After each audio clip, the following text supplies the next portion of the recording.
Pour gros calamité, il y a un gros remède.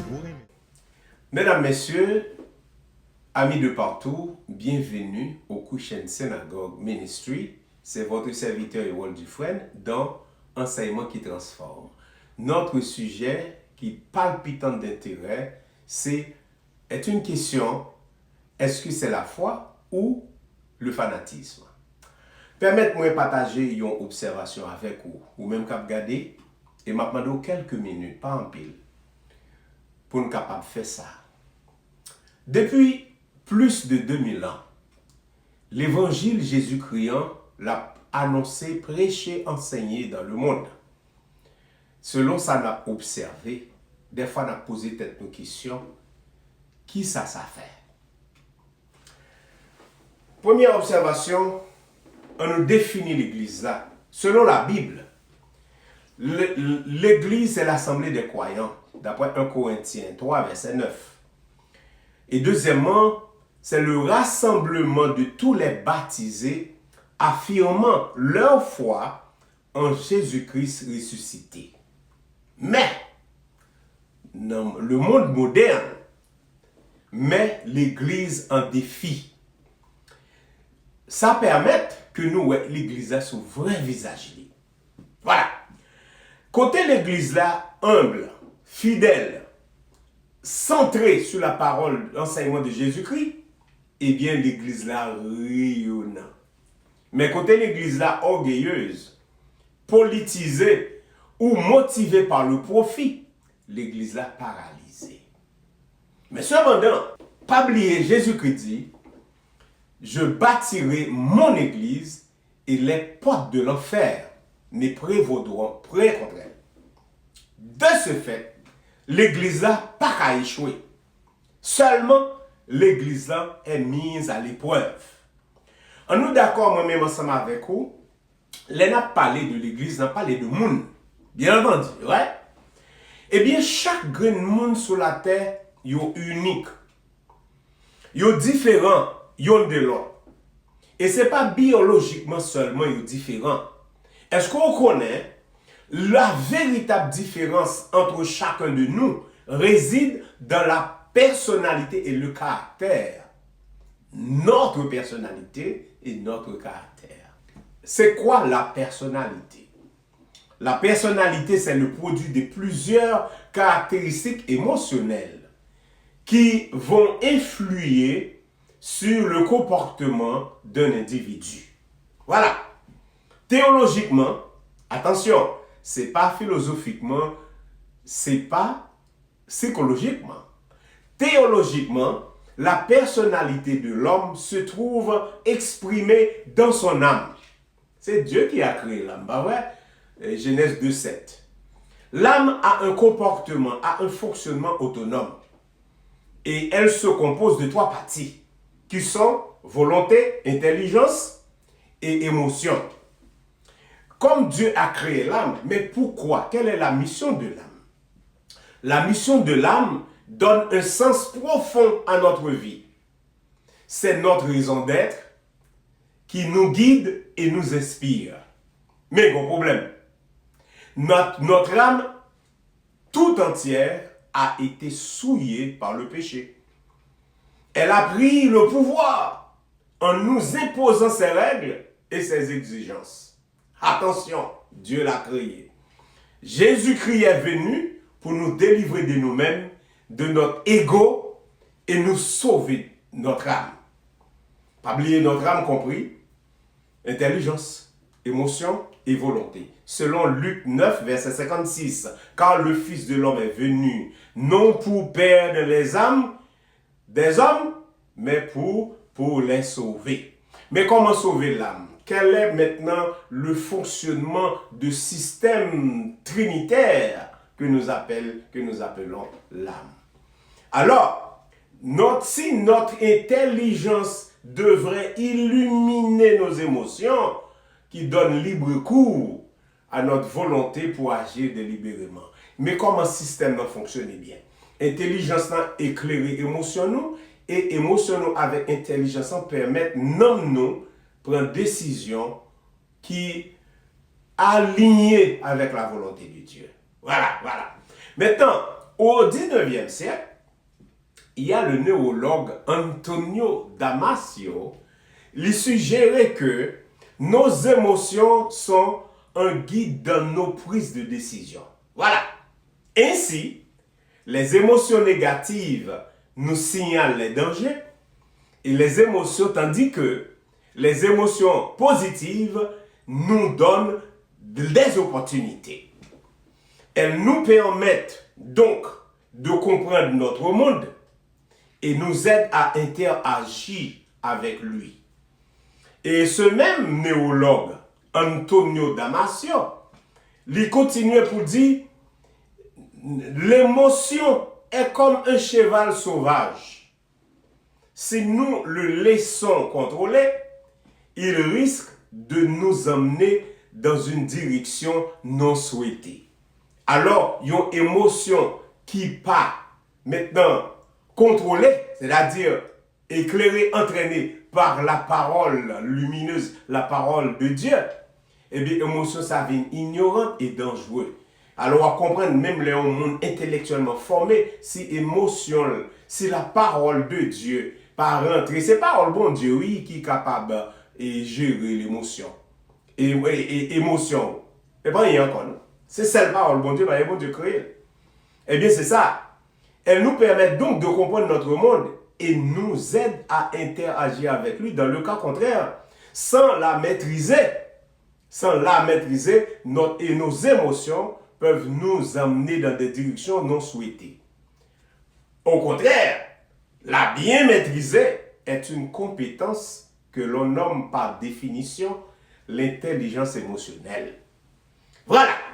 Mais quand nous va laisser définir pour vous qui ça veut dire intelligence émotionnelle. Pour qui ça que nous avons besoin d'intelligence émotionnelle? Eh bien, l'intelligence émotionnelle est la capacité de comprendre, de gérer et d'exprimer nos émotions de manière saine. Voilà.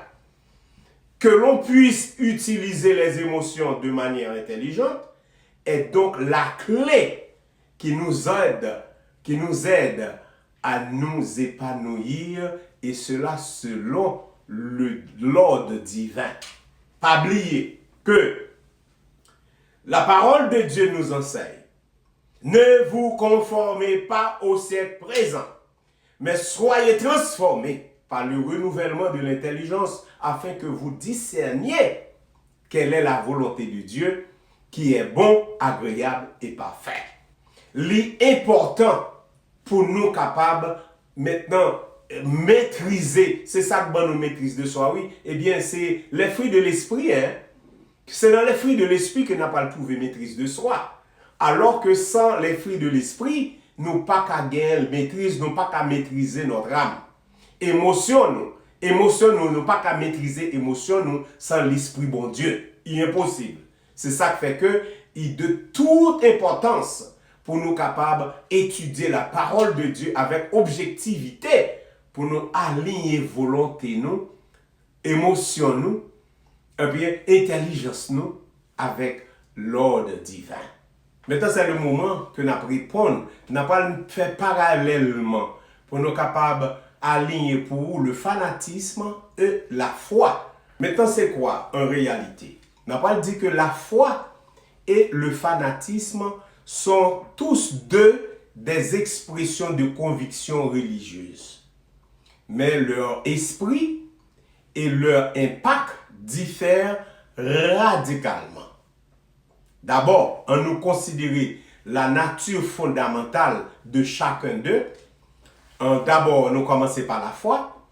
La foi est une croyance confiante en Dieu, fondée sur l'humilité, l'amour et la transformation personnelle.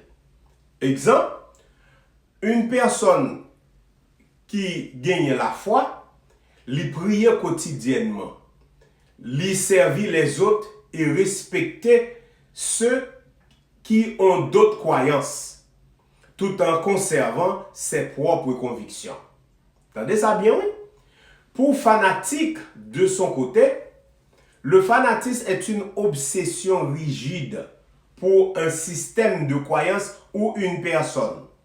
souvent marquée par l'intolérance, l'agressivité et le besoin de contrôler ou de dominer les autres. Exemple, un fanatique, une personne fanatique, religieux, peut croire que seule sa vision est correcte et se sentir justifié d'utiliser la violence ou la haine contre autrui. Un fanatique est toujours animé d'un zèle aveugle. Voilà. D'abord, en nous avancer, en nous garder approche d'autrui, c'est-à-dire avec l'autre en général, approche. La foi respecte la liberté et la dignité d'autrui.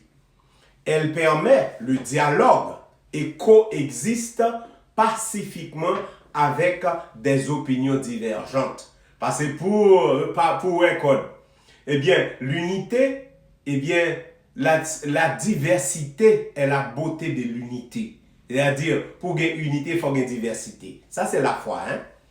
Bon côté, le fanatisme.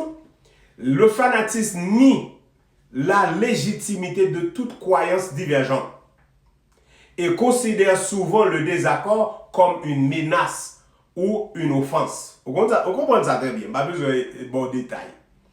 Depuis que vous croyez l'autre bagaille, ou pas la même opinion, immédiatement son ennemi, son attaque personnelle. Troisièmement, relation avec bon Dieu. La foi, yon moun qui gen foi, li cherche une relation avec bon Dieu fondée sur l'amour, l'abandon de soi et la croissance spirituelle. La foi mène à la paix intérieure et à une vie morale. Eh bien, le fanatisme de son côté, eh bien, transforme souvent la religion en âme ou un outil de pouvoir. Le fanatisme, ou bien le fanatique, peut agir au nom de Dieu. Cependant, il est davantage motivé par son ego, la peur ou l'idéologie. Et finalement, quatrièmement, eh bien, la vie émotionnelle ou morale, c'est-à-dire là pour le sens général, eh bien, la foi, une vie de la foi, un monde qui gagne la foi, est marqué par la paix, la joie et la compassion et le pardon.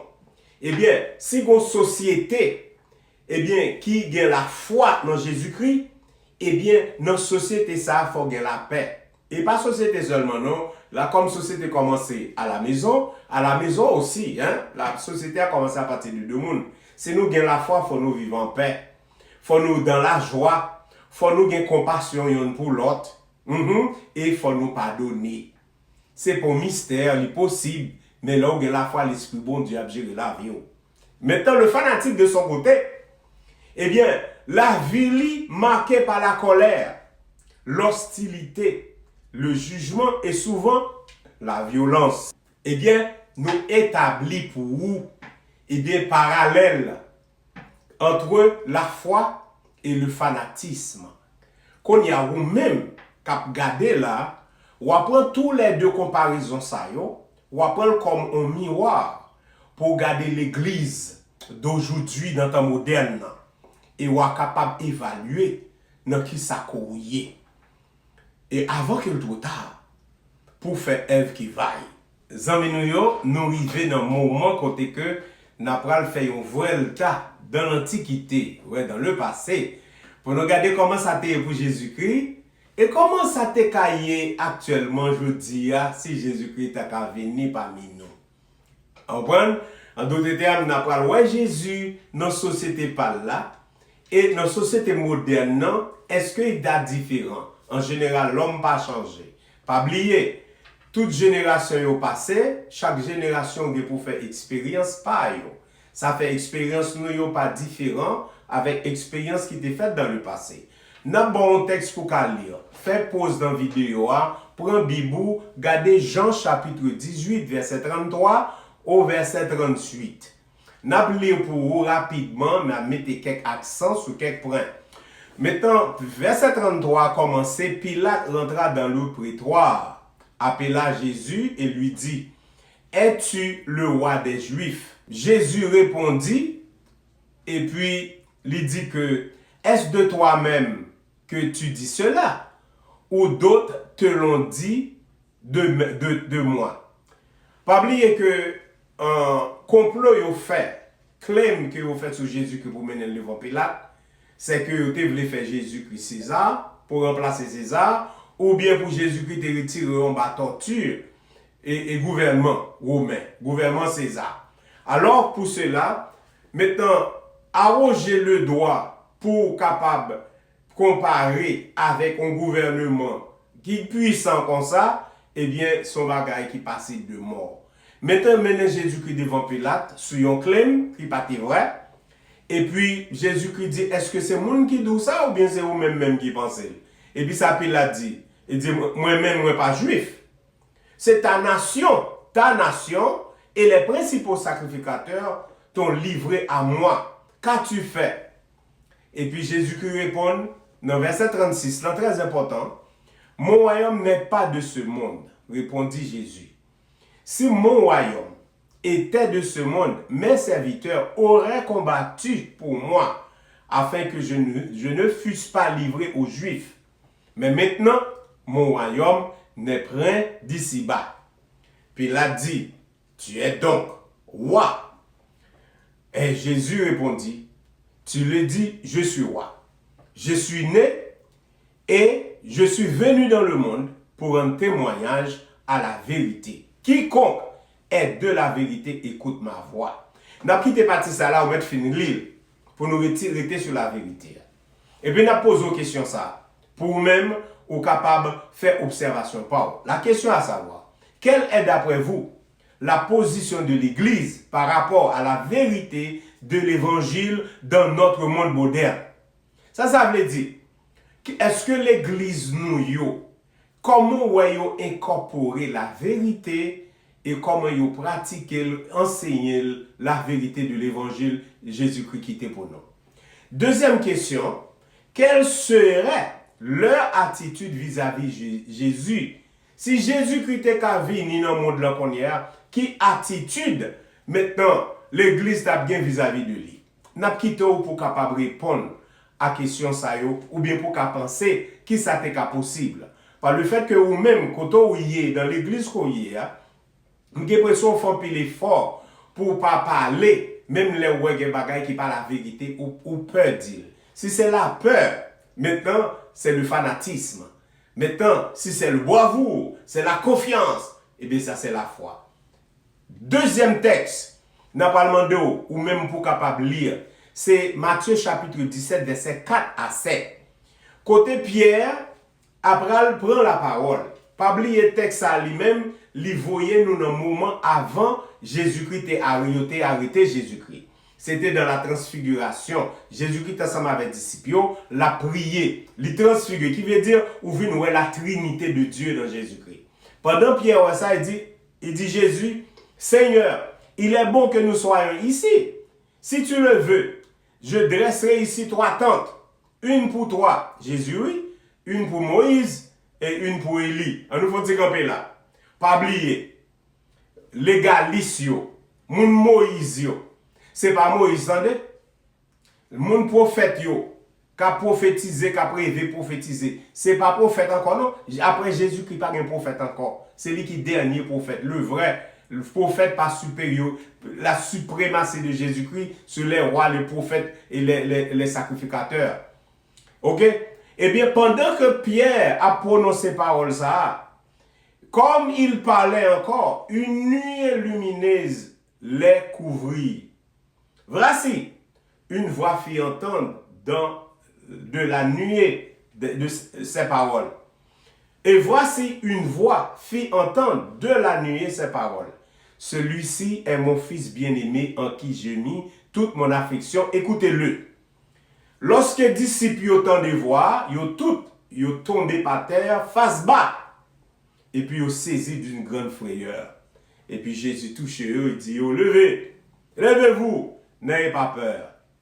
Mes amis, texte ça est important pour nous comprendre. Dans le moment côté nous côté le groupe, côté religion, quand le monde qui leader, qui mène le monde dans le ciel, Mais je me dis, frères et sœurs, n'importe qui a écouté vidéo, pas de monde qui a mené mon dans ciel, et c'est Jésus-Christ. Et dans Acte 4, il dit que pas de l'autre nom qui baille sur la terre que personne ne t'a sauvé. C'est Jésus-Christ seul. Jésus-Christ seul.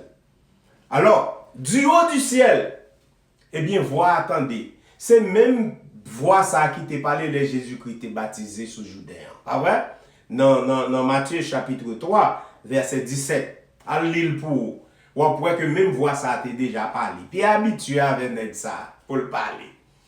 Eh bien, bien aimé, si Jésus-Christ, l'elle t'a rentré Jérusalem, il t'a dit disciples, m'a pral Jérusalem, m'a pral souffrir et m'a pral mourir. Ça t'est arrivé vrai. Si Jésus-Christ t'a dit, la pral mourir, mais la ressuscité le troisième jour, ça t'est arrivé vrai. Ça t'est arrivé vrai. Mais est-ce qu'on connaît ça Jésus-Christ dit pour l'église là?